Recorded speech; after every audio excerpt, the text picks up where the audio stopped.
भारी कमजोर संकेतों के बीच जूझ रहे भारतीय बाजार। हफ्ते का आखिरी कारोबारी सत्र और लगातार 8वां ट्रेडिंग सेशन, जबकि बिकवाली का दबाव हावी होता हुआ। नमस्कार, क्लोजिंग कॉल्स में आपका स्वागत है। आपके साथ मैं हूं मानसी दवे और मेरे साथ दिल्ली स्टूडियो से मेरे सहयोगी अभिषेक सत्यव्रतम भी जुड़े हैं। एक लास्ट आवर ऑफ ट्रेड इस हफ्ते का, और इस हफ्ते इस लास्ट आवर ऑफ ट्रेड में किस तरह के सेंटिमेंट्स बन रहे हैं, बाजार पर आपकी रणनीति क्या होनी चाहिए, इस कमजोरी में बाजार पर स्ट्रैटेजी क्या बनाएंगे आप, इन तमाम चीजों पर आने वाले 1 घंटे में बातचीत होगी। 22,860 के लेवल्स पर 170 पॉइंट्स के डाउन ट्रेंड्स इस वक्त दिख रहे हैं। निफ्टी पर काफी कमजोरी हावी हो चुकी है। ये पूरा का पूरा हफ्ता ही बेहद वॉलेटाइल रहा। ऐसा नहीं था कि बाजार संभालने की कोशिश नहीं कर रहे थे, बावजूद इसके कमजोरी ही लगातार हाथ लगी। बैंक निफ्टी में भी 500 अंकों की इस वक्त गिरावट है। सभी सेक्टर, सभी पॉकेट्स बिकवाली का दबाव झेल रहे हैं। बाजार की बड़ी बातें आपके स्क्रीन पर लेकर आते हैं और आपको बताते हैं कि क्या वजहें हैं जिसके चलते बाजार में इस वक्त ये बिकवाली हावी होते हुए दिख रही है। आने वाले 1 घंटे की भी अगर बात करें, 1 घंटे में काफ़ी सारी चीज़ें जो हम आपको बताएंगे। क्लोजिंग ट्रेड्स में क्या है खास, आइए वो दिखा देते हैं। ऑप्शन के चैंपियन क्लोजिंग ट्रेड्स में हमारे एक्सपर्ट्स से उनकी कॉल्स लेने की कोशिश होगी। आने वाले कुछ मिनटों में ही हमारे टेक्निकल एक्सपर्ट्स की टीम जुड़ जाएगी, उनसे बातचीत करेंगे। वहीं मार्केट एट 3 बजे बाजार में किस तरह के सेंटिमेंट्स डेवलप हो रहे हैं, BTST STBT ट्रेड का सिलसिला भी होगा और events to watch out. Of course अब रिजल्ट सीजन का कह सकते हैं आखिरी ही सेशन है। इसके बाद मेजॉरिटी सारे के सारे निफ्टी एफएनओ के नंबर्स जो हैं वो पैन आउट हो चुके हैं और इसके बाद रिजल्ट सीजन तीसरी तिमाही के जो है वो ऑलमोस्ट खत्म होते हुए ऑफिशियली कह सकते हैं। कैश की हो सकती है इक्का दुक्का कंपनियां हो जिसके नतीजे आने वाले हों, लेकिन इसके अलावा रिजल्ट सीजन भी खत्म हो रही है। लेकिन फिर कौन से ट्रिगर्स है, कौन से इवेंट्स है जिस पर नजर रखनी चाहिए, इन तमाम चीजों पर फोकस होगा। मेटल स्टॉक्स में हम देख रहे हैं चमक फीकी पड़ती हुई। अडानी ग्रुप शेयरों में गिरावट है, फर्टिलाइजर शेयर्स टूट रहे हैं। वहीं फार्मा भी डिफेंसिव के तौर पर बाजार को संभाल नहीं पा रहे हैं। अभिषेक, गुड आफ्टरनून। वैसे तो लगातार हम देख रहे हैं पिछले 3 महीनों से बाजार का टेक्सचर खराब हुआ पड़ा है, लेकिन अब तो कोई सपोर्ट सिस्टम मिल ही नहीं रहा है। इस वक्त अगर आप देखें, कहीं से भी कोई बूस्ट नहीं आ रहा है। चाहे कोई खबर आ जाए, चाहे कोई इवेंट आ जाए, बावजूद इसके बाजार का जो सेंटिमेंट है खराब सा ही हुआ पड़ा है। बिल्कुल मानसी, काफी कमजोर सेंटिमेंट। और देखिए 8 दिन की लगातार गिरावट हो गई। आज 22,800 को भी निफ्टी ने ब्रेक किया है। हालांकि लोअर लेवल से थोड़ी सी रिकवरी आ रही है, लेकिन अगर आप देखेंगे तो 23,800 से 22,800 पर बाजार खड़ा है। 1,000 पॉइंट यहां से भी साफ हो गए हैं। तो बहुत चिंता वाली चीज जरूर है। और जैसे कि हम पहले चर्चा कर रहे थे कि शायद इवेंट वाले रिस्क जब ओवर हो जाए तो बाजार थोड़ा स्टेबल होके चले। इवेंट्स एक एक करके बीतते जा रहे हैं। तिमाही नतीजों का सीजन खत्म हो गया, पीएम मोदी का अमेरिका दौरा खत्म हो गया, क्रेडिट पॉलिसी आगे चलेगी। इस बीच बजट भी बीता है।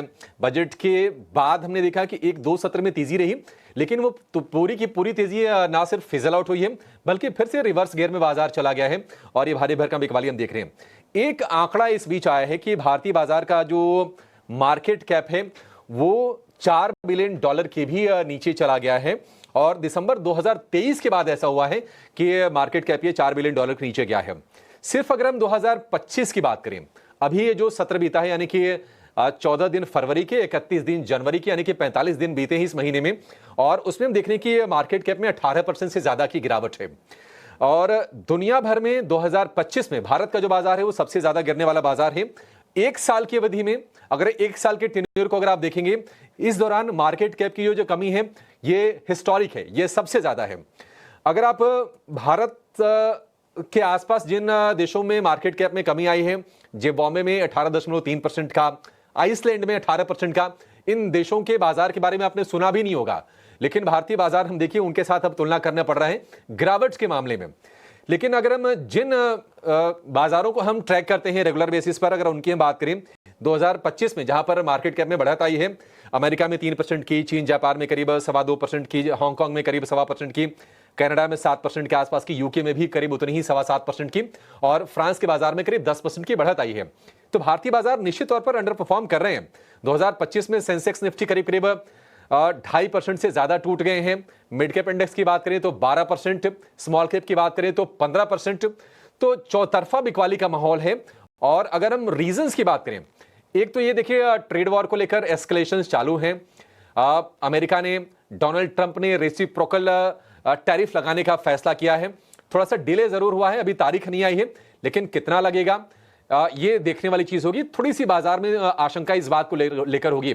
आपको बता दें कि भारत का जिन देशों के साथ ट्रेड है और जिन देशों को भारत ने MFN यानी कि मोस्ट फेवर्ड नेशन का दर्जा दिया हुआ है, उन पर भारत 17% का टैक्स लगाता है।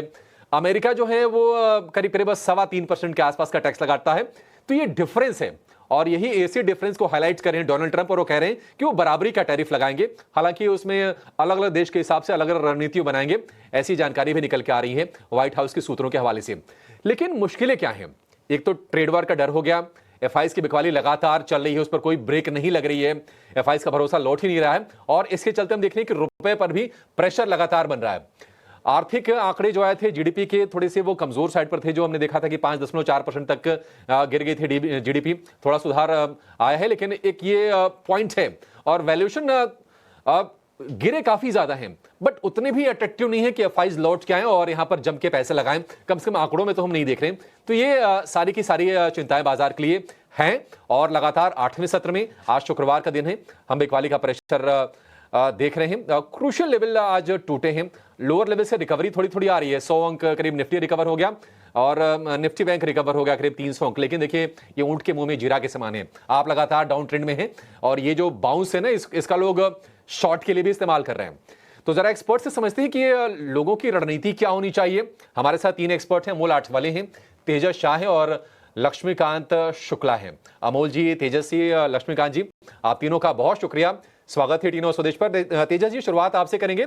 आज तो 22,800 भी गया, कॉन्फिडेंस काफी ज्यादा डिगा हुआ है। तेजस जी, क्या सपोर्ट्स के आसपास है बाजार, यहां से रिकवरी की उम्मीद करें या फिर अभी चिंता बरकरार है, इंडेक्स में कोई ट्रेड नहीं लेना चाहिए?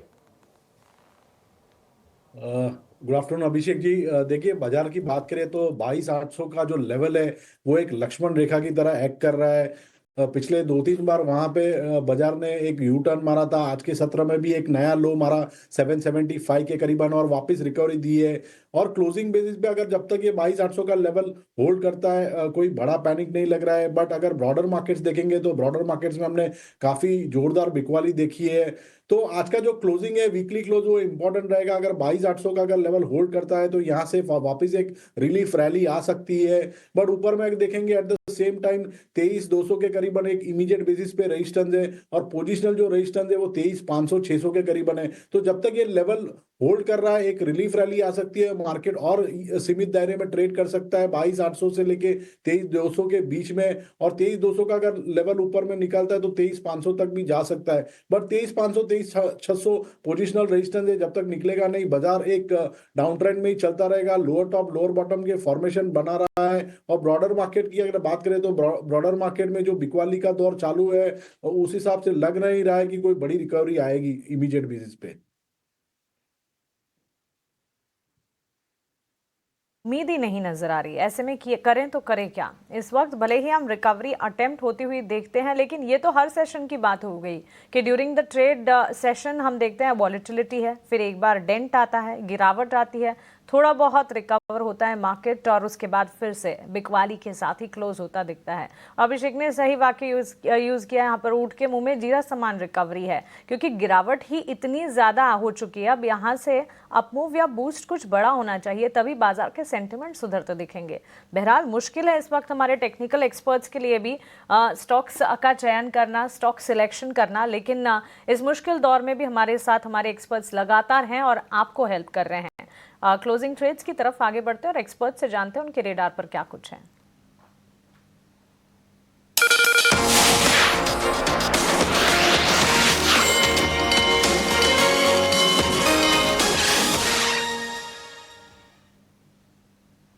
लक्ष्मीकांत जी, गुड आफ्टरनून। शुरुआत आपसे कर रही हूँ, बताइए कौन से स्टॉक्स हैं इस वक्त आपके रेडार पर, क्या स्ट्रैटेजी बना रहे हैं आप?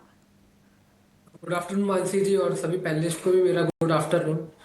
जिस हिसाब से मार्केट आज ट्रेड किया है, उस हिसाब से जो सारे अनुमानित लेवल थे वो ब्रीच हो चुके हैं। हालांकि हमें एक शॉर्ट टर्म रिकवरी आती हुई दिख रही है, और जैसा कि अभी हमारे पे एक पैनलिस्ट ने जो बताया कि 22,800 एक लक्ष्मण रेखा के समान है, तो डेफिनेटली वहां पे एक स्ट्रॉन्ग सपोर्ट दिखाई दे रहा है। बट अंटिल अनलेस मार्केट 23,300 के ऊपर सस्टेन नहीं होता है, तब तक हम ये रेंज बाउंड ट्रेड ही बना रहेगा मार्केट में। इसलिए जो आज का जो मेरा रिकमेंडेशन है वो बेरिश साइड ही है।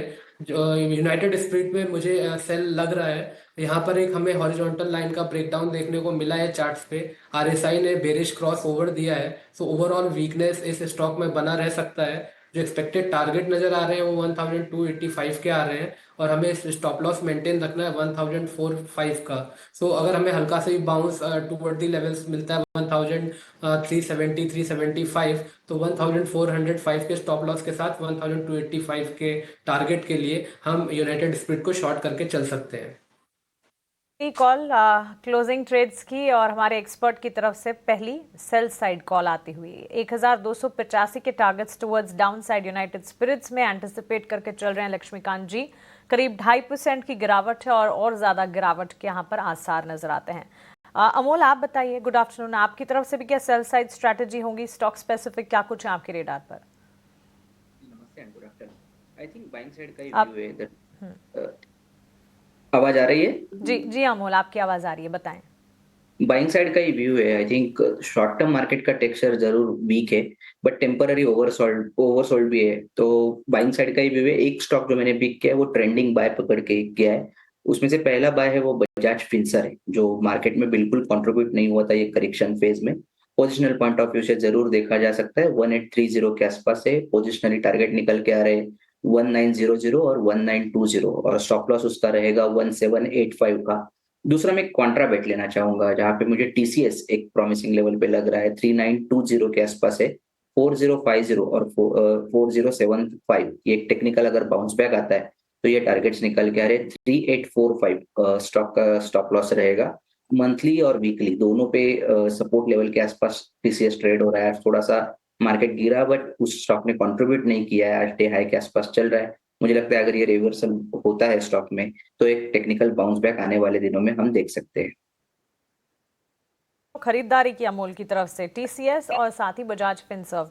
बजाज ट्विंस कल तक काफी अच्छा प्रदर्शन दिखा भी रहे थे, ब्रोकरेजेस के भी पॉजिटिव रेडार पर, और बजाज फिनसर्व हमारे एक्सपर्ट्स लगातार सुझा भी रहे हैं। और फंडामेंटली भी अगर देखें तो काफी सारे ट्रिगर पॉइंट्स हैं जो कि इन बजाज ट्विंस और बैंक्स फाइनेंशियल्स और पर्टिकुलरली इन स्टॉक्स के हक में काम करते हैं। टीसीएस टारगेट 4050 पहला, उसके बाद 4075 तक भी ये जा सकता है। तेजस जी, गुड आफ्टरनून। आप बताइए, बाजार की कमजोरी में क्या आप बिकवाली की रणनीति अपना रहे हैं? जो हिसाब से सेलिंग मोमेंटम है, मेरी जो पिक है वो दोनों सेल साइड पे ही है। पहला जो स्टॉक है वो बैंकिंग क्षेत्र से, पीएसयू बैंकिंग स्पेस में हमने एक भारी गिरावट देखी है। सो मेरा जो आज का सेल साइड का पहला ट्रेड है वो कैनरा बैंक है। कैनरा बैंक का अगर चार्ट स्ट्रक्चर देखेंगे तो लोअर टॉप लोअर बॉटम के फॉर्मेशन है, और एक डिसेंडिंग ट्रायंगल पैटर्न का ब्रेकडाउन आया है आज के सत्र में। स्टॉक ने अपना जो प्रीवियस स्विंग लो था वो तोड़ दिया है। 88 89 के करीबन एक अच्छा खासा बेस था जो काफी दिन से स्टॉक होल्ड कर रहा था वो, और आज उसमें एक ब्रेकडाउन आया है। और डेली चार्ट पे एक डिसेंडिंग ट्रायंगल पैटर्न फॉर्मेशन भी हुआ है जिसका ब्रेकडाउन हुआ है। तो आज 89 हाफ के स्टॉप लॉस से करंट भाव पे यहाँ पुल बैक रैली में सेल कर सकते हैं कैनरा बैंक को। इसमें लक्ष्य रहेगा पहला 82 का और दूसरा लक्ष्य रहेगा 79 का, और time horizon will be 8 to 10 working days. जो दूसरा जो स्टॉक है वो फार्मा क्षेत्र से, फार्मा स्टॉक्स में भी हमने आज अच्छी खासी बिकवाली देखी है। अगर हम सन फार्मा की बात करें तो ये स्टॉक में ऑलरेडी ब्रेकडाउन आ चुका था 29 जनवरी को, और उसके बाद ब्रेकडाउन के बाद स्टॉक एक साइडवेज कंसोलिडेशन में चला गया था, और आज एक bearish engulfing reversal pattern form की है स्टॉक ने, और अपनी 20 दिन की मूविंग एवरेज है उसको सरपास नहीं कर पा रहा था, और 200 दिन की मूविंग एवरेज को भी आज इंट्राडे बेसिस पे स्टॉक ने ब्रेक कर दिया है। तो सन फार्मा में आप करंट भाव पे कोई पुल बैक रैली में शॉर्ट कर सकते हैं। इसमें आपको स्टॉप लॉस लगाना है 1750 के ऊपर, और पहला लक्ष्य रहेगा 1670 का और दूसरा लक्ष्य रहेगा 1630 का। तो 1630 का टारगेट सन फार्मा के लिए, 1750 रुपए का स्टॉप लॉस लगा के आपको चलना है। आज हम देख रहे हैं कि फार्मा शेयरों में काफ़ी तेज़ गिरावट है, और स्पेशली जो मिड कैप वाले फार्मा काउंटर्स हैं, लॉरस लैब्स हो गया, ग्लेनमार्क लाइफ हो गया, ग्रेन्यूल्स हो गया, वहाँ पर 5 से 7% के आसपास तक की गिरावट देखने को मिल रही है। लेकिन बाजार लोअर लेवल से रिकवरी की कोशिश अच्छी कर रहा है। करीब करीब देखेंगे तो रिकवरी जो है पौने 200 अंकों के आसपास की निफ्टी में हो गई है। निफ्टी बैंक की जो कमजोरी है 150 अंकों के आसपास की रह गई है, और इस रिकवरी के पीछे अगर आप देखेंगे तो दो बड़े शेयर लेकर आई है। रिलायंस कोशिश कर रहा है हरे निशान में आने की, अब जो गिरावट है रिलायंस की 50 पैसे के आसपास की रह गई है। एचडीएफसी बैंक जो कि एक और हैवी वेट है, वो भी रिकवर करने की लोअर लेवल से कोशिश कर रहा है। जो दिग्गज हैं अगर वो सपोर्ट देते हैं तो फिर बाजार में थोड़ी सी स्ट्रेंथ लोअर लेवल से दिख सकती है। टीसीएस में आज हम बाइंग देख रहे हैं। इनफैक्ट आईटी वाला खेमा थोड़ा थोड़ा सा एक्टिव है। आईटी और कंजम्पशन, ब्रिटानिया, नेस्ले, आईटीसी, ये शेयर आपको मजबूत दिखेंगे। इसके अलावा आप देखेंगे तो इन्फोसिस में, टीसीएस में, एचसीएल टेक में भी आधे परसेंट के आसपास की बढ़त दिखेगी। एक और मेहमान को शामिल कर लेते हैं। फंडामेंटल एक्सपर्ट हमारे साथ जुड़ गए हैं, रजत शर्मा। रजत जी, बहुत शुक्रिया आपका समय देने के लिए। स्वागत है आपका 18 आवर्स स्वदेश पर। रजत जी, देखिए रोज हम यही बातचीत कर रहे हैं और जवाब भी ऑलमोस्ट एक तरह के मिलते हैं, लेकिन लोगों का कॉन्फिडेंस थोड़ा शेक हुआ है। अब कहा यह जा रहा है कि नहीं, वैल्यूएशंस आकर्षक हैं, यहाँ से ज्यादा डाउन साइड नहीं है, लेकिन फिर भी एफआईएस का भरोसा जो है रिस्टोर नहीं हो रहा है। आप बाजार को किस तरह से देख रहे हैं और इस वक्त किसी के मन में अगर कश्मकश चल रही हो कि करना क्या है, तो आप सलाह क्या देंगे? Good afternoon ji, thanks for having me on the show. हाँ, जहां तक डाउनसाइड रिस्ट्रिक्टेड है, इस पे मेरा व्यू ये है कि डाउनसाइड मतलब ये पैनिक सेलिंग चल रहा है। फंडामेंटली तो हम सारे इंडेक्सेस को अगर देखें तो बहुत ज्यादा ओवरसोल्ड हो गए हैं। और ऐसा टाइम भी था जब मार्केट में मुझे अपसाइड रिस्ट्रिक्टेड लगती थी, बट मार्केट बाजार भागता चला गया था।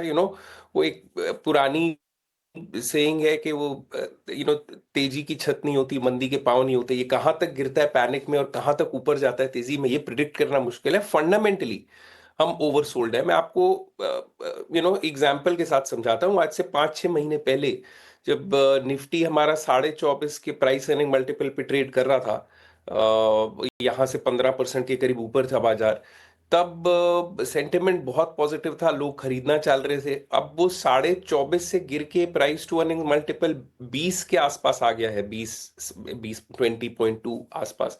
तो इतना करीब 20% मार्केट हमारी वहां से सस्ती हो गई है। और अब सेंटिमेंट खराब है, अब लोगों को लग रहा है कि मार्केट बहुत महंगी है। अब वैल्यूएशंस का कंसर्न जो लोग बोल रहे हैं उनको उस टाइम नहीं था। तो ये मार्केट में चलता रहता है। दो चीजें हुई हैं जिनकी वजह से आई थिंक ये सेंटिमेंट पूरा खराब हुआ है। एक तो अमेरिका में डोनाल्ड ट्रंप का आना, जिसको मैं पहले भी बोल चुका हूँ, it's like their own Modi movement. जैसे हमारा बाजार 2014 में जब मोदी जी जीत के आए थे, वो बहुत सेंटिमेंट एक पॉजिटिव हो गया था, वैसे ही बिल्कुल उनको लग रहा है वहां अमेरिका में कि सब कुछ अमेरिका में आ जाएगा, सारा बिजनेस वहीं आ जाएगा, बाहर की कंपनियों पे टैरिफ लग जाएंगे, बहुत प्रॉफिटेबल हो जाएंगी अमेरिकन कंपनियां। तो उस वजह से वो डोमेस्टिक पैसा अमेरिका का वो भी वहां मूव कर रहा है, तो यहाँ से एफआईआईएस का विड्रॉल हो रहा है। और ग्लोबली भी काफी पैसा अमेरिकन बाजारों में मूव कर रहा है, बिकॉज ये एक यूफोरिया होता है नया नया प्रेसिडेंसी चेंज होने का यूएस में। तो अभी उल्टा मेरा ये मानना है कि जब भी एफआईआईएस वापस आएंगे, वो इतनी ब्रूटली वापस आ सकते हैं कि जो लोग बैठ के वेट कर रहे हैं साइड लाइंस पे कि हम पैसा डालेंगे, उन्हें शायद मौका ना मिले। बिकॉज बहुत अट्रैक्टिव मुझे लगते हैं लेवल्स, ये जो मौके मिल रहे हैं आजकल बाजार में, इनको बिल्कुल यूटिलाइज करना चाहिए। हम अभी भी काफी कैश पे बैठे हैं, बट हम ट्रेडिशनली बहुत सारे कैश पे बैठे थे। हाँ, कहाँ इन्वेस्ट करना चाहिए, कहाँ निवेश करना चाहिए, मेरा ये मानना है अभी भी लार्ज कैप और अल्ट्रा लार्ज कैप स्टॉक्स जो है, इन्हीं सेक्टर्स में, बैंकिंग, कंजम्पशन, यहाँ तक कि फार्मा आज की गिरावट के बाद, इनमें इन्वेस्ट करना चाहिए। दूर रहना चाहिए उन सेक्टर से जो पहले ही बहुत चल चुके हैं, अभी नहीं बट पिछले 2 साल में। डिफेंस, पीएसयूज, मेटल्स और मटेरियल्स के जो स्टॉक्स हैं, मुझे ऐसा लगता है उनके नंबर्स काफी खराब आए। दूसरी चीज अगर मैं ऐड करूं कि मैं भी निफ्टी के नंबर्स देखा था और मैं काफी एनालिस्ट को सुन रहा था कि अर्निंग्स कब इंप्रूव होंगी। अगर आप इसी तिमाही के नंबर्स देखें, Q3 के बहुत बढ़िया नंबर्स आए हैं। तो ना केवल हमारा बाजार गिरा है 20%, उसके साथ साथ जो हमारे अर्निंग्स के नंबर आए हैं, आप देखिए बैंकिंग फाइनेंशियल स्टॉक्स जो निफ्टी 50 में है, उनकी अर्निंग सारे फाइनेंशियल्स की मिला के, जो कि सबसे बड़ा कंपोनेंट है, 21% इंप्रूवमेंट है पिछले साल से। इंफॉर्मेशन टेक्नोलॉजी 14% इंप्रूवमेंट है। फार्मास्यूटिकल 20% इंप्रूवमेंट है। अगेन, जो एक सेक्टर नहीं इंप्रूव किया है वो है मेटल्स, जैसे जेएसडब्ल्यू, टाटा स्टील, थोड़ा सीमेंट पैक, अल्ट्राटेक सीमेंट, यही निफ्टी में थोड़ा प्रेशर बना रहे थे। पर ओवरऑल निफ्टी 50 का 13.5 पौने 14% अर्निंग्स में इंप्रूवमेंट है। तो अर्निंग्स ने तो ट्रेंड दिखाना शुरू कर दिया, और अब बजट में भी जो हुआ है उसका अगले 3-4 क्वार्टर में आपको दिखेगा कि काफी इंप्रूवमेंट है। तो अगर आज से 4-5 महीने पहले से देखें तो बाजार बहुत अट्रैक्टिव लेवल पे है। तो पैनिक करने की कोई बात नहीं है, खरीदारी करनी चाहिए इस मार्केट में। थोड़ा सा आपका कॉन्फिडेंस अच्छा हुआ होगा पैनिक वाला बाजार ज़रूर है, लेकिन आपको पैनिक में रहना नहीं है। आपके लिए भाव के लिहाज से बहुत सारे आकर्षक मौके हैं।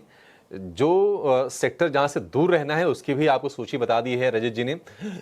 वो हैं पीएसयू, डिफेंस, मेटल मटेरियल, इनसे आप दूर रहिए। लेकिन जहां पर आपको खरीदारी करनी है वो कंजम्पशन वाला खेमा हो गया, इसके अलावा बैंकिंग, फाइनेंशियल, आज की गिरावट के बाद फार्मा, ये कुछ अट्रैक्टिव आपके लिए मौके बन सकते हैं।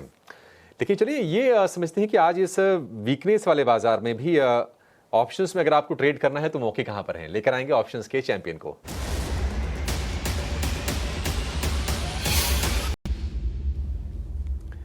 एंजल वन के ओशो कृष्ण हमारे साथ हैं। ओशो जी बहुत शुक्रिया आपका समय देने के लिए। बताइए क्या ट्रेड करना है अभी ऑप्शंस में? Very good afternoon Abhishek ji. सी ओवरऑल मुझे लगता है अभी भी फाइनेंशियल स्पेस में थोड़ा सा पॉजिटिव मोमेंटम बना हुआ है, एंड उसी में से अगर हम देखें मुथूट फाइनेंस का टेक्निकल चार्ट बहुत स्ट्रांग है। कल एक ब्रेकआउट देखने को मिला था, आज नो डाउट थोड़ा करेक्ट हुआ है, बट अगर हम देखें 20 डे एक्सपोनेंशियल मूविंग एवरेज से वापस से बाइंग ट्रैक्शन देखने को मिल रही है। सो मुझे लगता है कि यहाँ पे आने वाले दिन में एक अच्छा मूवमेंट होगा। उसी के अकॉर्डिंगली 2260 के कॉल ऑप्शन को बाई करने की सलाह बन रही है। करंट लेवल्स पे नियरली 48 के आसपास होवर हो रहा है, सो करंट लेवल्स पे बाई करें। 35 रुपीज का स्ट्रक्ट स्टॉप लॉस मेंटेन करने की सलाह है, एंड मुझे लगता है 80 तक के टारगेट्स इसमें कल तक देखने को मिल सकता है। सो मुथूट फाइनेंस 2260 का कॉल करंट लेवल्स पे बाई करें।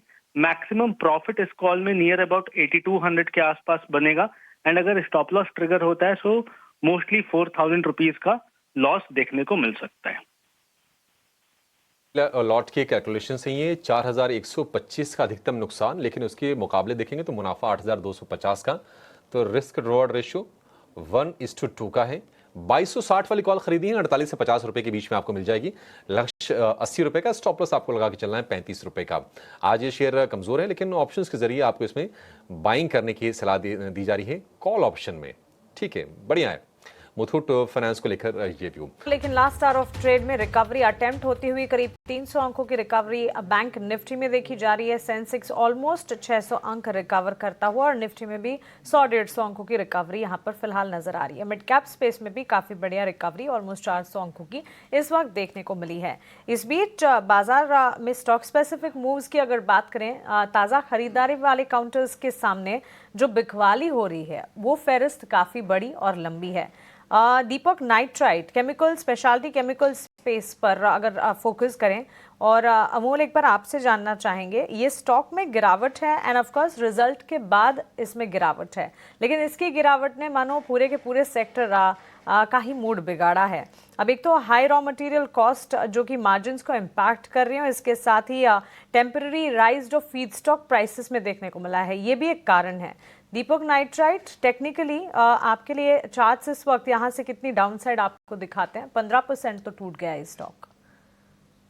जी ओवरऑल अगर हम देखते हैं तो वीक ही फॉर्मेशन है और वही कंटिन्यू रहने के चांसेस शॉर्ट टर्म में तो दिख के आ रहे हैं। अगर हम ये क्वार्टर में भी देखें तो अराउंड 23% स्टॉक करेक्ट हुआ है, कंसिस्टेंटली लोअर टॉप फॉर्मेशन है। अगर बाउंस बैक भी आ रहे हैं तो वो ऊपरी लेवल पे वापस से सेल ऑफ में ही कन्वर्ट हो रहे हैं। और आज का जो फॉल है वो अगर हम वो देखते हैं तो गैप डाउन, उसके बाद कंसिस्टेंटली स्टॉक में सेलिंग प्रेशर बना रहा है।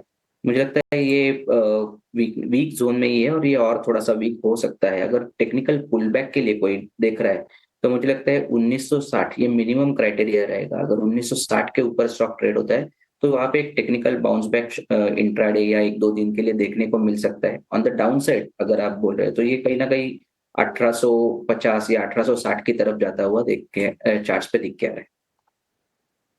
के सत्र का बिग एक्सीडेंट साबित हुआ है दीपक नाइट्राइट, और 15% की गिरावट, और टेक्निकली एक्सपर्ट का क्या मानना है ये तो आप जान ही रहे हैं, लेकिन इस गिरावट के पीछे की अहम वजह है क्या है? ढेर सारे ट्रिगर्स हैं जिसके चलते कमजोरी हाथ लगी है। ये सारी की सारी डिटेल्स लेकर हमारे सहयोगी रविंद्र हमारे साथ जुड़ गए हैं। आइए जानते हैं उनसे दीपक नाइट्राइट की गिरावट की वजह। रविंद्र बताएं। दीपक नाइट्रेट का स्टॉक फोकस में है, जहाँ पर कंपनी ने तीसरी तिमाही के रिजल्ट अनाउंस किए थे और उसमें कंपनी का जो रेवेन्यू है उसमें 6% के आसपास की डिक्लाइन देखने को मिली क्वार्टर बेसिस पर।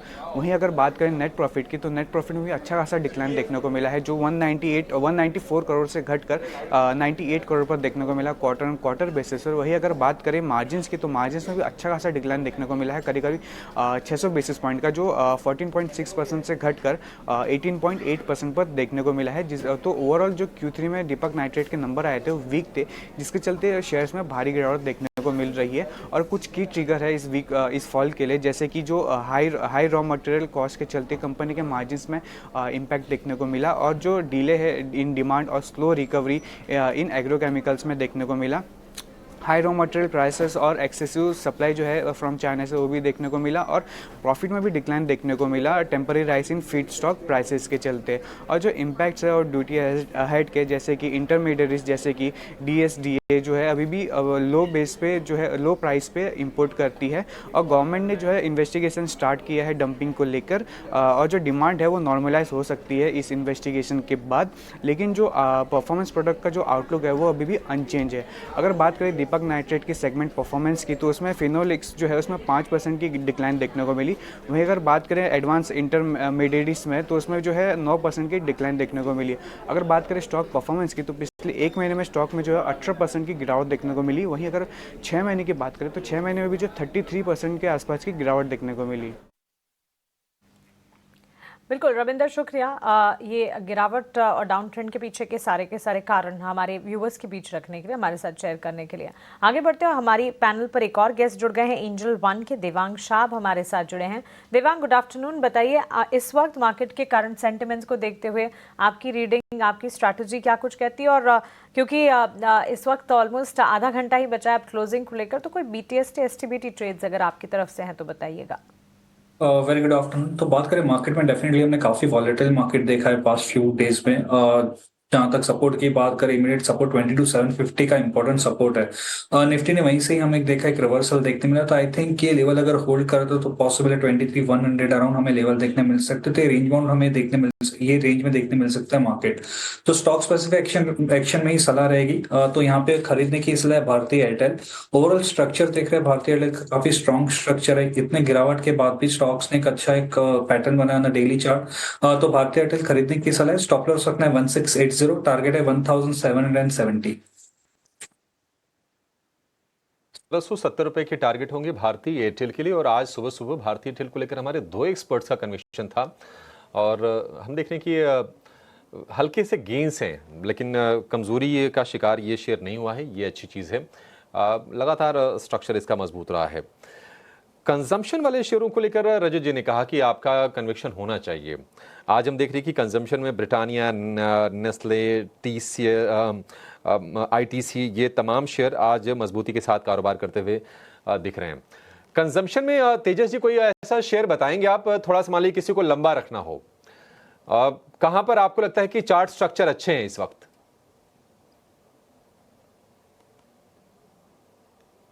देखिए, कंजम्पशन वाले स्टॉक्स में देखेंगे तो पोस्ट जो बजट था उसके बाद हमने एक अच्छी खासी रैली देखी थी, बट उसके बाद वो जो रैली थी वो फिजल आउट हो गई है। और हमने एक अच्छा खासा सेलिंग भी देखा है कंजम्पशन स्टॉक्स में। बट जो स्टॉक मुझे अच्छा लग रहा है अभी FMCG पैक में से, वो है डाबर में एक अच्छा खासा बेस फॉर्मेशन हुआ है। स्टॉक ने करीबन 500 से लेके 505 के करीबन एक अच्छा खासा बेस बनाया है। और उसके बाद हमने देखा कि स्टॉक में एक अच्छी खासी रैली हो गई, और ऑलमोस्ट स्टॉक ने 200 दिन की जो मूविंग एवरेज थी उसको टेस्ट किया था, बट वहां पे वो लेवल सरपास नहीं कर पाया है। और अभी वापस एक स्टॉक करीबन थोड़ा सा पुल बैक दे रहा है। तो एक जो रैली हुई थी 500 से लेके 550 की, इसका जो 61.8% रिट्रेसमेंट लेवल पे के करीबन स्टॉक ट्रेड कर रहा है। तो मेरे हिसाब से अगर किसको पोजिशनल के हिसाब से पोजीशन बनानी है तो डाबर में करंट भाव पे या डिप में खरीदारी कर सकते हैं विद स्टॉप लॉस बिलो 499, और लक्ष्य रहेगा 550 और 570 का, और इसमें time horizon will be 2 to 3 months। तेजस जी, कोई खास वजह आपने ₹1 और नीचे किया? 499 क्यों, ₹500 क्यों नहीं? देखिए, कभी भी देखेंगे तो राउंड फिगर के करीबन बल्क ट्रेड्स होते हैं, तो मेरे हिसाब से अगर स्टॉप लॉस रखते हो तो आपको राउंड फिगर के नीचे ही रखना चाहिए। सो दैट विल बी कभी कभी भारी बिकवाली की वजह से राउंड फिगर पे जो बल्क ट्रेड होते हैं तो वो लेवल के नीचे रखेंगे तो आपका जो स्टॉप रहेगा सेफ रह सकता है। हाँ, ठीक है, कई बार वो झटके लगते हैं, तो एक सेफ्टी के पॉइंट ऑफ व्यू से 1 रुपये नीचे और आप रख लीजिए। 499 रुपए का स्टॉप लॉस डाबर के लिए। और हमने देखा है कि पिछले 3 महीने में 500 रुपए का जो लेवल है उसको बहुत ही खूबसूरती से डिफेंड करने की कोशिश डाबर ने की है। 520 रुपए के प्राइसेस फिलहाल इसमें दिख रहे हैं, तो उसमें आप खरीदारी कर सकते हैं। लेकिन थोड़ी देर पहले हम दीपक नाइट्राइट की चर्चा कर रहे थे कि ये शेयर क्यों टूटा। 15% टूटा है, वायदा का सबसे ज्यादा गिरने वाला शेयर है। लेकिन वायदा में सबसे ज्यादा गिरने वाले शेयरों की सूची में एक और शेयर है, अब वो है मणप्पुरम का। 8% के आसपास से गिरावट है, गिरावट 10% थी, थोड़ा सा लोअर लेवल से रिकवरी इसमें आई है। लेकिन दिक्कतें क्या है, इसके नतीजों में ऐसी क्या खराब चीज है जिसको लेकर सेंटिमेंट वीक हुआ है मणप्पुरम फाइनेंस में, ये समझते हैं हमारे सहयोगी शरद दुबे हमारे साथ जुड़ गए हैं। शरद बताइए, क्या चिंताएं हैं मणप्पुरम को लेकर? जी बिल्कुल, मणप्पुरम फाइनेंस की बात करें तो ओवरऑल जो है कंसोलिडेटेड बेसिस पे जो है नंबर कमज़ोर देखने मिले हैं। हालांकि ऑफ कोर्स स्टैंडअलोन बेसिस पे डिसेंट नंबर आए, लेकिन कंसोलिडेटेड देखा जाता है। और ऑफ कोर्स इनकी जो आर्म है वहाँ पे जो आशीर्वाद फाइनेंस, उनके भी जो है नतीजे कमज़ोर देखने मिले हैं। आज देखिए भारी गिरावट देखने मिल रहा है। और इसके अलावा जो है देखिए एनपीए में जो है बढ़ोतरी देखने मिल रही है। और जो एसेट क्वालिटी है वो जो है ख़राब हो गया, लगभग 10 बेसिस पॉइंट्स का ये आंकड़ा आया है। एनपीए की बात करें तो 2.5% पे यहाँ पे देखने मिल रही है। कंपनी की लोन ग्रोथ के बारे में बात करें तो दूसरी कंपनियों के मुकाबले कम आई है, यानी कि जिनको पेयर सेट के नंबर्स आए थे लोन के, वो उनसे ज़्यादा बेहतर देखने मिले हैं। आशीर्वाद माइक्रो फाइनेंस के कमज़ोर नतीजे आए, इसलिए कंसोलिडेटेड नंबर्स में जो है बढ़ोतरी आया है। नेट इंटरेस्ट इनकम लगभग 11% घटी है। वही अगर प्रोविजन की बात करें इस तिमाही पे तो 45% की बढ़ोतरी देखने मिली है। तो ये 4 अहम फैक्टर्स है जहाँ पे आप कह सकते हैं कि स्टॉक को जो है दबाव देखने मिल रहा है। लेकिन इसके अलावा ऑफ कोर्स मैनेजमेंट ने जो है हमारी सिस्टर चैनल के साथ भी बात किया, और यहाँ पे जो कमेंट्री आ रही है वो उतनी खास नहीं आ रही है। कमेंट्री यहाँ पे बात करें, यहाँ पे वो कह रहे हैं कि 12% का जो ग्रोथ है गोल्ड लोन में एनुअली देखने मिल सकता है। और एक्सपेक्टेशन से कि जो रेट और रिटर्न होती है आपके एसेट्स को लेके, उस पर जो है ओवरऑल जो है आगे दागते हुए कॉस्ट कम आ सकते हैं, तो उस पर भी जो है उनकी नज़र लगी हुई है। बट ओवरऑल जो है कस्टमर्स जो इंक्वायरीज है वो इंक्रीज़ ज़रूर हुई है। लेकिन अभी भी जो एमएफआई सेगमेंट है वहाँ पे कुछ थोड़ी प्रेशर ज़रूर आ रही है। लेकिन गोल्ड लोन की तरफ जो है ब्रोकरेजेस ने कहा है कि थोड़ी सी झुकाव जो है इन्वेस्टर्स का आ रही है, तो ये भी बहुत एक इम्पॉर्टेंट पॉइंट है। लेकिन जो चारों पैरामीटर होते हैं, जो ऑपरेशनल पैरामीटर देखे जाते हैं कोई गोल्ड लोन फाइनेंस कंपनी की, चारों में ही वीक नंबर्स आए हैं। और वही आज देख रहे हैं, मुनाफा वसूली भी देखने मिल रही है, क्योंकि थोड़े दिन पहले ही कुछ इंपॉर्टेंट फॉरेन ब्रोकिंग हाउस ने अपग्रेड्स भी दिए थे, बट अब लग रहा है ये ट्रेड रिवर्स हो रहा है। ठीक है, शुक्रिया शरद। तो लोन ग्रोथ कम है, एसेट क्वालिटी थोड़ी सी और डिटोरेट हुई है, कमज़ोर हुई है, एनपीएज बढ़े हैं। और एक और चीज़ ये है कि हमने प्रोविजनिंग में भी बढ़त होते हुए देखी है। तिमाही आधार पर 45% की बढ़ोतरी प्रोविजनिंग में आई है। इसके चलते मणप्पुरम फाइनेंस में 8% के आसपास से गिरावट। रजत जी, ये गोल्ड फाइनेंसर्स को लेकर जरा व्यू दीजिए। बैंकिंग फाइनेंशियल तो आपने कहा कि ठीक है, इसको लेकर आपका क्या व्यू है? गोल्ड हम देख रहे हैं कि रिकॉर्ड हाइज के आसपास है, एमसीएक्स प्रभाव 85,000 रुपए के आसपास भी पहुंच गए। क्या व्यू बनाए गोल्ड फाइनेंसर्स को लेकर? बिल्कुल, गोल्ड प्राइसेस का ऐसे अप्रिशिएट होना इन कंपनीज को बहुत एक सेफ्टी नेट दे देता है। बिकॉज अगर इनके पास गोल्ड रिजर्व्स हैं जिनके अगेंस्ट ये लोन दे रही हैं, बट आई थिंक मन्नापुरम में प्रॉब्लम अभी ये हुई थी, उनका एक सब्सिडरी आर्म का रिजल्ट्स अच्छे नहीं आए थे, जिसकी वजह से प्रॉफिटेबिलिटी काफी काफी गिरी है। ये थोड़ा एक वन ऑफ केस होगा। हाउएवर मैं इसमें एक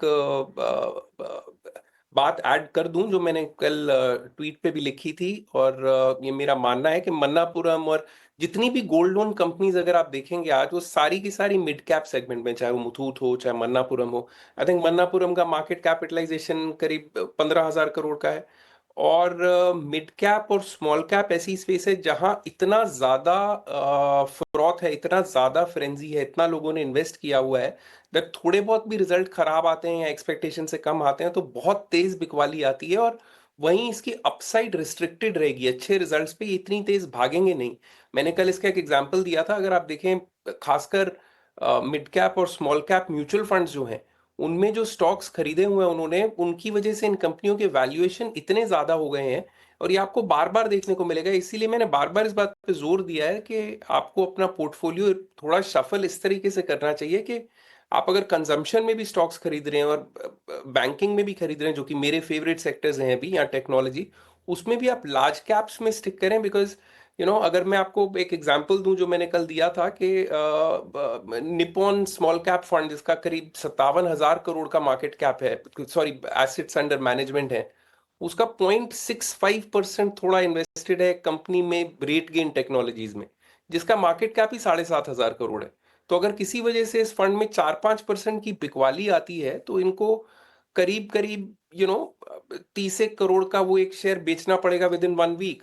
तो नेचुरली वो शेयर बहुत तेज टूटेगा। और वही एग्जांपल है बहुत से मिड कैप्स और स्मॉल कैप्स का, थोड़े बहुत भी अगर इनके नंबर खराब आते हैं तो बहुत तेज गिरावट होगी। इसलिए आई थिंक मिड कैप और स्मॉल कैप में मेरा मानना है, और ये मैंने कई बार पहले बोला, काफी फ्रॉथ है। नंबर कोई इतने खराब नहीं है मन्नापुरम के कि जिसकी वजह से स्टॉक इतना एक हफ्ते भर में 13-15% टूट जाए। लेकिन इतनी ज्यादा हैवी सेलिंग हो जाती है अगर थोड़े बहुत भी लोग बेचना शुरू करें, फंड्स बेचना शुरू करें, तो पैनिक में बहुत सेलिंग होती है। और वो बिल्कुल एक वही चीज पूरे बाजार में वाइडर लेवल पे भी हो रही है। मिड कैप स्मॉल कैप क्योंकि हल्के होते हैं मार्केट कैपिटलाइजेशन के हिसाब से, उसमें ज्यादा उभर के आती है बात। ठीक है, मणप्पुरम को लेकर व्यू।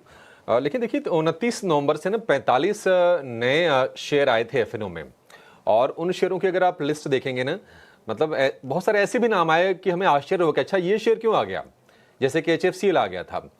तो आप देखेंगे कि उसमें से कई शेयर आज भारी बिकवाली के शिकार हो रहे हैं। HFCL में करीब 6% की गिरावट है। आप कल्याण ज्वेलर्स के शेयर को देखिए, वहां पर भी गिरावट करीब 6.5% के आसपास की है। इसके अलावा जोमैटो, PB, फिनटेक जैसे तमाम शेयर ऐसे हैं जो जिस भाव पर आए थे एफएनओ में, वहां से काफी ज्यादा स्टीप डिक्लाइन है। लक्ष्मीकांत जी, कुछ आपने भी ऐसा स्टडी की है इन शेयरों को लेकर, कहीं कोई शॉर्टिंग की अपॉर्चुनिटीज आपके हिसाब से? जनरली जैसा कि अब जोमेटो के शेयर को देख रहे हैं, वहां पर तो हमें गिरावट ही देखने को मिली है। हालांकि एक शॉर्ट टर्म रिकवरी देखने को आई थी थोड़े दिनों बाद, लेकिन वहां पर भी हमें देखा कि मोमेंटम फिजल आउट होता हुआ दिखाई दे रहा है। तो ओवरऑल सेंटीमेंट वीक ही बने रह सकते हैं इस स्टॉक में भी। हालांकि जब ये स्टॉक 230-234 के ऊपर सस्टेन करेगा, देन आफ्टर हम बाइंग मोमेंटम के बारे में सोच सकते हैं। निचले स्तर पर यहाँ पर जो सपोर्ट नजर आ रहे हैं वो अराउंड आ रहे हैं 200 से लेकर 205 के जोन के आसपास। अगर ये स्टॉक फिर से 205 के नीचे फिसलता है तो हमें फर्दर सेलिंग प्रेशर देखने को मिल सकता है जोमेटो में। जोमैटो को लेकर ये व्यू। जोमैटो 216 रुपए, मतलब अगर आप इसको देखेंगे, इसके हाई से करीब 28 से 30% ये शेयर नीचे आ गया। 304 रुपए का इसका हाई था 52 वीक का, वहां से गिर के स्ट्रगल कर रहा है 216 रुपए पर। एक छोटे पद से अगर कोई BTST STBT ट्रेड्स उनके पास है वो जान लेते हैं। अमोल जी, शुरुआत आपसे करना चाहूंगी। BTST STBT या फिर नो ट्रेड का भी ऑप्शन ले सकते हैं? BTST के लिए टाटा स्टील के साथ जाना चाहूंगा मैं। ओवरऑल भी अगर हम देखते हैं तो मेटल स्टॉक्स में थोड़ा सा एक्टिविटी बना हुआ है पॉजिटिव साइड पे। मुझे लगता है 132 एक टाटा स्टील के लिए इंपॉर्टेंट सपोर्ट रहेगा। अगर वो मेंटेन करता है तो ये स्टॉक कहीं ना कहीं पोजिशनली भी अगर हम देखते हैं तो 140-142 की तरफ जाता हुआ देख सकते हैं। ओवरऑल मार्केट टेक्सचर वोलेटाइल है, स्टॉप लॉस स्ट्रिक्टली फॉलो करें। स्टील पर एक ट्रेड बनता हुआ। तेजस, आपकी तरफ से कोई ट्रेड इस वक्त? मैं बजाज फाइनेंस के साथ जाना चाहूँगा। आज हमने बाजार में एक भारी गिरावट देखी है, लेकिन बजाज फाइनेंस का अगर चार्ट स्ट्रक्चर देखेंगे तो ऑलमोस्ट आज स्टॉक एक फ्लैटिश मोड में चल रहा है, और चार्ट स्ट्रक्चर काफ़ी स्ट्रांग है। हायर टॉप हायर बॉटम के फॉर्मेशन है, प्लस 10 दिन की मूविंग एवरेज के ऊपर ही ट्रेड कर रहा है। तो बजाज फाइनेंस में करंट भाव पे डिप में खरीदारी करिए विद स्टॉप लॉस बिलो 8280, और इसमें लक्ष्य रहेगा 8600 और 8650 on the higher side. Okay, Bajaj Finance है तेजस के रेडार पर।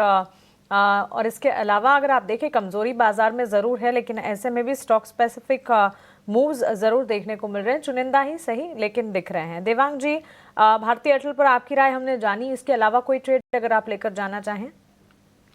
नहीं, मैं सिर्फ भारतीय एयरटेल के साथ ही रहना चाहूंगा। BTST के लिए भी ओवरऑल स्ट्रक्चर काफी पॉजिटिव है, तो भारतीय एयरटेल खरीदने की सलाह ही लेवल। ये हो गए BTST STBT ट्रेड्स हमारे एक्सपर्ट्स की तरफ से। फ्राइडे सेशन बाजार बस क्लोज होने वाला है चंद मिनटों में और इस वक्त अगर आप देखें रिकवरी अटेम्प्ट कर रहा है संभलने की पूरी कोशिश में। इस कोशिश में ICICI bank, Infosys, TCS, HCL technologies और भारतीय एयरटेल जैसे स्टॉक्स हैं जो कि बाजार को सपोर्ट कर रहे हैं। ऑन दी फ्लिप साइड अगर आप देखें Sun Pharma, Adani ports, Mahindra and Mahindra, L&T, UltraTech cement जैसे काउंटर्स हैं जहां पर बिकवाली हावी हो रही है। अभिषेक, वैसे गिरावट तो बाजार में है, टेक्सचर भले ही कमजोरी का है, काफी सारे सेक्टर्स, पॉकेट स्टॉक्स गिर रहे हैं, लेकिन स्विगी वर्सेस जोमेटो ये एक डिबेट बन चुका था और पिछले कुछ दिनों में ब्रोकरेजेस के भी रेडार पर रहा। लेकिन आज के सत्र में अगर देखें स्विगी के शेयर में तो हम 10% की जोरदार गिरावट देख रहे हैं। इसके पीछे की वजह क्या है? आपने कुछ रिसर्च करी है? गिरावट की रीजनिंग क्या है? मानसी, देखिए, जब स्विगी की लिस्टिंग होने वाली थी ना तो डिबेट काफ़ी ज़्यादा ही गर्म थी कि स्विगी या जोमेटो। लेकिन धीरे धीरे क्या है ना कि सेलिंग जोमेटो में भी आई और स्विगी में भी आई और दोनों के दोनों शेयर पिट रहे हैं। Quick commerce, food delivery apps की जो स्थिति है, कम से कम शेयरों की हम बात कर रहे हैं, ऐप्स की बात नहीं कर रहे हैं, वहाँ पर काफ़ी ज़्यादा गिरावट हमें देखने को मिल रही है। स्विगी के अगर हम शेयर की चाल की बात करें तो देखिए 390 रुपये का इसका IPO प्राइस था और अगर मैं सही हूं तो 405 रुपए के आसपास की लिस्टिंग इसकी हुई थी, 4-5% के आसपास के प्रीमियम पर।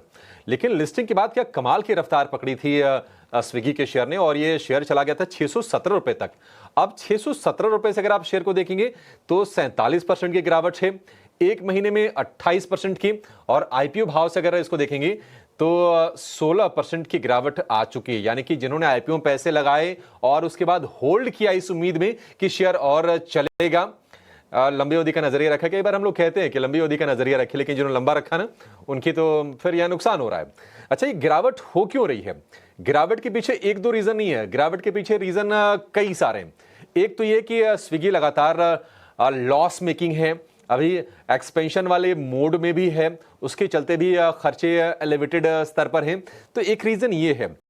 Q3 FY25 में यानी कि जो पिछली तिमाही बीती है उसमें घाटा बढ़ के इनका हो गया है 799 करोड़ रुपए का। एक चिंता ये है।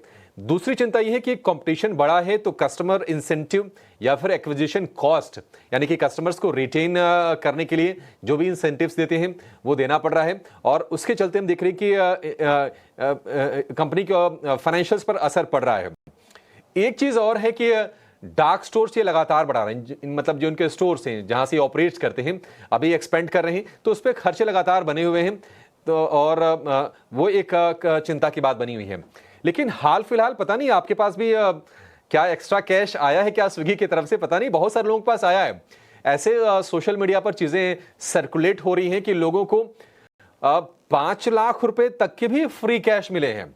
तो कहा यह जा रहा है कि कोई ग्लिच है इंस्टामार्ट में और उसके चलते ये दिक्कतें आई हैं और कंपनी ने कूपन में ग्लिच को लेकर अभी तक कोई बयान भी जारी नहीं किया है। तो ये मल्टीपल रीजंस हैं गिरावट के पीछे। 390 रुपए के भाव वाला शेयर अब 300-350 रुपए के आसपास आ गया है। 13 नवंबर को लिस्टिंग हुई थी, 23 दिसंबर को हमने देखा था कि यानी कि करीब 40 दिन के बाद 617 रुपए का शिखर बना। तो लिस्टिंग के बाद से रफ्तार काफी ज्यादा थी, लेकिन शिखर से हम देख रहे हैं कि जो मार्केट कैप है उसमें जो गिरावट है वो हो गई है करीब 60,000 करोड़ रुपए के आसपास की। ये निवेशकों का नुकसान है, मार्केट कैप इतना इरोड हो गया है। ब्रोकरेजेस की अगर बात करें तो मैक्वारी ने 325 का टारगेट दिया है और सबसे ज्यादा बेरिश वही है, उन्हीं के भाव के आसपास है। तो आप मान सकते हैं कि मैक्वारी की रीडिंग सही बैठी है। बैंक ऑफ अमेरिका का जो टारगेट है वो है 510 रुपए का। मोतीलाल ओसवाल की एक हाल फिलहाल रिपोर्ट आई है और मोतीलाल ओसवाल का मानना है कि 460 रुपए तक ये शेयर जा सकता है। लेकिन शिखर से दोनों जो लिस्टेड कंपनीज हैं, जोमेटो या फिर स्विगी, एक प्लेयर और है जो क्विक कॉमर्स में है, वो है ज़ेप्टो, लेकिन वो लिस्टेड नहीं है। लेकिन जोमेटो अपने शिखर से 29% और स्विगी की बात करें तो 47% के आसपास तक की गिरावट आई है। और ये निश्चित तौर पर निवेशकों का हम देख रहे हैं कि मोह भंग हो रहा है और हमने इसको नाम भी दिया कि क्या स्विगी का स्वैग ओवर हो गया है। कम से कम फिलहाल तो स्थिति यही दिख रही है।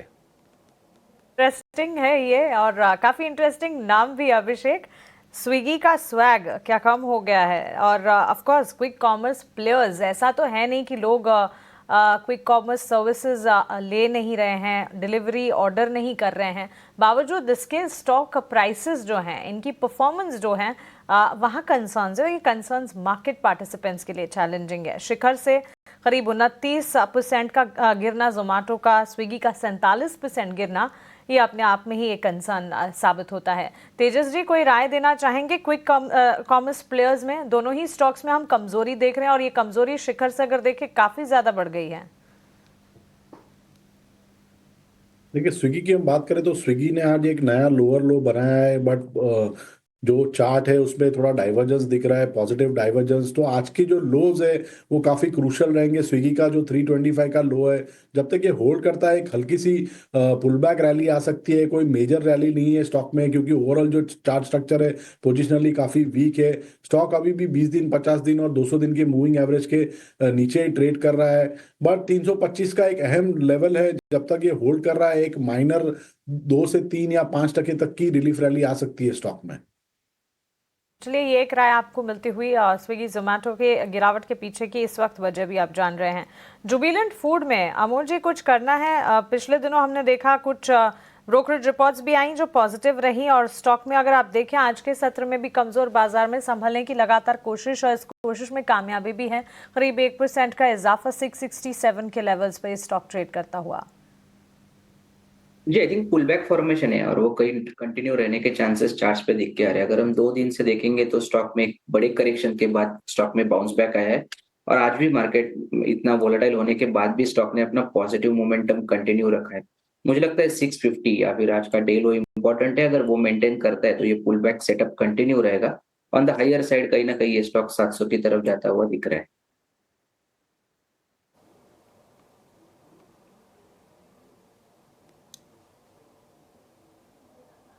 ठीक है, हमें मिलती हुई, लेकिन इस हफ्ते के ही बाजार की बात करें, निफ्टी ने करीब 8 महीने के निचले स्तरों को छुआ है। कमजोरी के साइंस जो है लगातार बढ़ते हुए कुछ तमाम प्लेयर्स हैं, लेकिन डिफेंसिव्स और आईटी जैसे काउंटर्स भी बाजार में इस वक्त कोई सपोर्ट सिस्टम बिल्ट नहीं कर पा रहे हैं। One last thing, max health care पर देवांग आपसे एक टेक जानना चाहेंगे। मैक्स हेल्थ केयर 0.5% के गेंस दिखा रहा है। वैसे तो मार्केट का टेक्सचर ही वीक है, लेकिन ऐसे में जिनकी एग्जिस्टिंग पोजीशन है pharma space, health care, diagnostic में, उनके लिए कोई टेक, कोई राय अगर बनती है तो? मैक्स हेल्थ केयर की बात करें तो आफ्टर द करेक्शन स्टॉक एक सपोर्ट लेवल पर है। अगर बात देखा जाए तो 200 एवरेज के सपोर्ट एवरेज के पास है और तो यहाँ पे बने रह सकते हैं। एक 980 का स्ट्रिक्ट स्टॉप लॉस रखे, जब तक लेवल ब्रेक नहीं करता स्टॉक में बने रहे। अपसाइड और 1050 तक के लेवल्स देखने मिल सकते हैं मैक्स हेल्थ केयर में। ठीक है, होल्ड करने की सलाह है। 1050 तक के लेवल आपको देखने को मिल सकते हैं मैक्स हेल्थ के शेयर में। चलिए, अब कोई ट्रेड नहीं जानेंगे, अब 3 मिनट के आसपास का समय बच गया है। अब होता है ना, जब गिरने का बाजार हो ना, उत्साह थोड़ा ठंडा होता है सभी का और सब लोग सोचते हैं कि अच्छा 3:30 कब बचेंगे, अब कब से बाजार बंद हो जाए, और यही एक राहत की चीज़ होती है। आज लगातार 8वां सत्र गिरावट का 23,800 से जो गिरावट की जो शुरुआत हुई, हमने 23,800 की देखे और वहाँ से गिरते गिरते गिरते 22,900 पर आ गई है निफ्टी का जो स्तर है। 115 अंकों के आसपास से गिरावट, लोअर लेवल से थोड़ी सी रिकवरी इंट्राडे में जरूर आई है, लेकिन उसको कोई मतलब नहीं है। निफ्टी बैंक की बात करें, 272 अंकों की 75 अंकों के आसपास की कमजोरी आज के सत्र में दिख रही है, लेकिन मिड कैप का, स्मॉल कैप का मूड आज बेहद खराब रहा है। आप देखेंगे 325 शेयर ही तेजी वाले रहे और उससे 2000 ज्यादा 2340 शेयर आज एनएससी पर गिरावट वाले रहे हैं। आज अगर हम शेयरों की बात करें जहां से थोड़ी बहुत बाइंग आई है वो है एफएमसीजी और इसके अलावा selective IT, TCS, HCL Tech में तेजी रही। थोड़ा सा सुधार की प्रक्रिया में था रिलायंस का शेयर, लेकिन सपाट ही बंद होने जा रहा है। आईसीआईसीआई बैंक के लिए वोलेटाइल दिन आज का रहा है। 1% की तेजी पर क्लोजिंग होने जा रही है आईसीआईसीआई बैंक की, तो कह सकते हैं कि बैंकिंग फाइनेंशियल में कहीं अगर चुनिंदा बाइंग हुई है तो वो आईसीआईसीआई बैंक में हुई है। लेकिन बाकी अगर आप शेयरों को देखेंगे, Adani Ports, BL, Adani Enterprises, Adani Group के शेयरों की हालत आज खराब रही है। अडानी पोर्ट्स, अडानी इंटरप्राइजेज दोनों में 4% से ज्यादा की गिरावट हमने देखी है। कंजम्पशन वाले खेमे को थोड़ा और ब्रॉड करेंगे तो ट्रेंड आज कमजोर फिर से हुआ है। इसके अलावा सीमेंट वाले शेयरों में ग्रासिम, अल्ट्राटेक ये कमजोर हुए। फार्मा का मूड खराब रहा, सन फार्मा में हमने कमजोरी देखी। लॉरस लैब्स करीब 9% टूटा। इसके अलावा ग्लेनमार्क में भी हमने कमजोरी देखी, ग्रेन्यूल्स 6% के आसपास की गिरावट के साथ बंद होने जा रहा है। तो मूड आज काफ़ी ज़्यादा खराब रहा। अगर मैं कुछ और शेयरों की बात करें, मतलब आपके अगर तसल्ली के लिए कहाँ तेज़ी है, गॉडफ्रे फिलिप्स में आज 20% की हमने तेज़ी देखी है, अजंता फार्मा में 4% के आसपास की तेज़ी देखी है, मेटल्स में कुछ शेयर, हिंदुस्तान जिंक में 1% की तेज़ी रही, भारतीय हेक्साकॉम में 1% के आसपास की तेज़ी रही। लेकिन ओवरऑल थोड़ी सी चिंता की ही बात है। यहाँ से अगर पॉजिटिव्स अगर आप खोजेंगे तो देखिए एक हैंगओवर बना हुआ है, अब वो है टैरिफ का।